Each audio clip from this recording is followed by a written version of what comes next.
পুরুলিয়ার রাইকার জঙ্গলেই রয়েছে বাঘিনী। কলার আইডিতে শেষ অবস্থান পাওয়া গিয়েছে রাইকার জঙ্গলে, এমনটাই বলছে বন দপ্তর।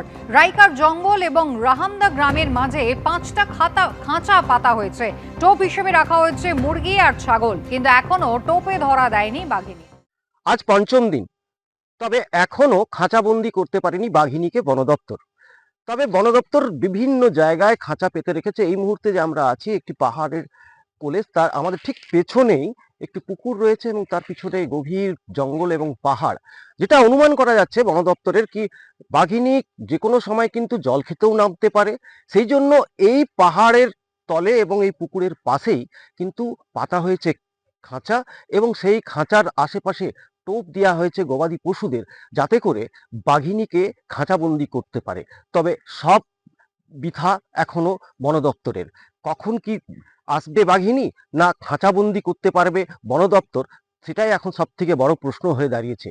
হংসরাজ সিং, এবিপি আনন্দ, বান্দোয়ান, পুরুলিয়া। ঢাকায় জেলবন্দি ইসকনের সন্ন্যাসী চিন্ময় কৃষ্ণ দাসের আইনজীবী রবীন্দ্র ঘোষ এবার বিস্ফোরক মন্তব্য করেছেন।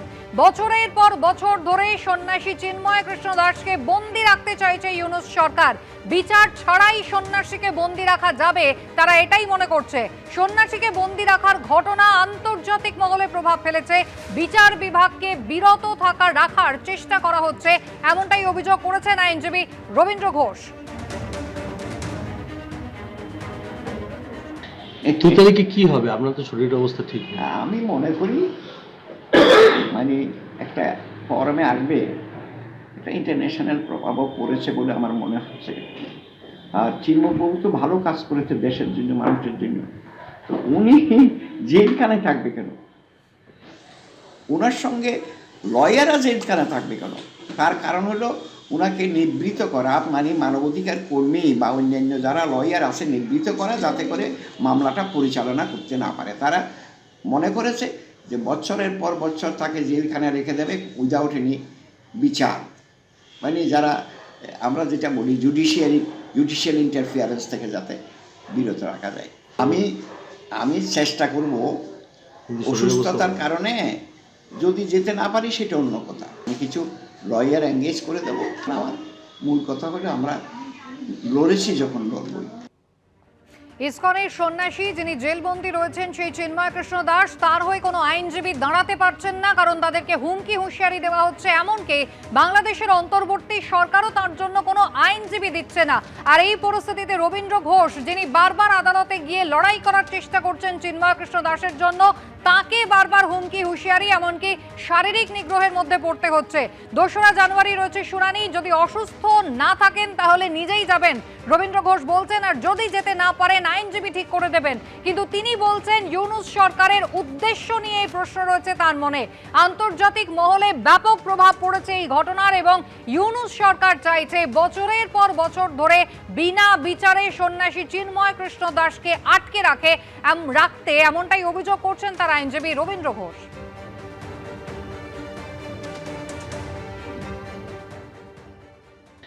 2 তারিখে কি হবে? আপনার তো শরীরের অবস্থা ঠিক নেই। আমি মনে করি মানে একটা ফরমে আসবে, একটা ইন্টারন্যাশনাল প্রভাবও পড়েছে বলে আমার মনে হচ্ছে। আর চিন্ময়বাবু তো ভালো কাজ করেছে দেশের জন্য, মানুষের জন্য। তো উনি জেলখানায় থাকবে কেন? ওনার সঙ্গে লয়াররা জেলখানায় থাকবে কেন? তার কারণ হলো ওনাকে নিবৃত্ত করা, মানে মানবাধিকার কর্মী বা অন্যান্য যারা লয়ার আছে নিবৃত্ত করা, যাতে করে মামলাটা পরিচালনা করতে না পারে। তারা মনে করেছে যে বছরের পর বছর তাকে জেলখানায় রেখে দেবে উইদাউট এনি বিচার, মানে যারা আমরা যেটা বলি জুডিশিয়াল ইন্টারফিয়ারেন্স থেকে যাতে বিরত রাখা যায়।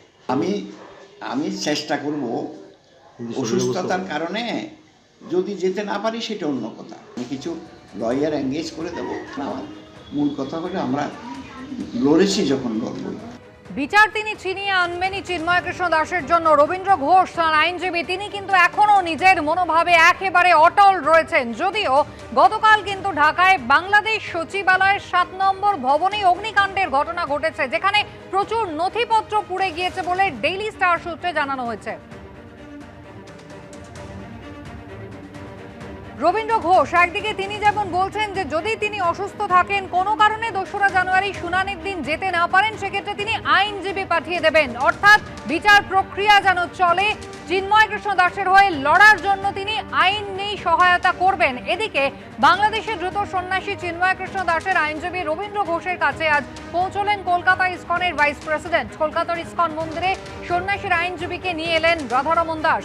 আইনজীবী রবীন্দ্র ঘোষের পাশে ইসকন রয়েছে।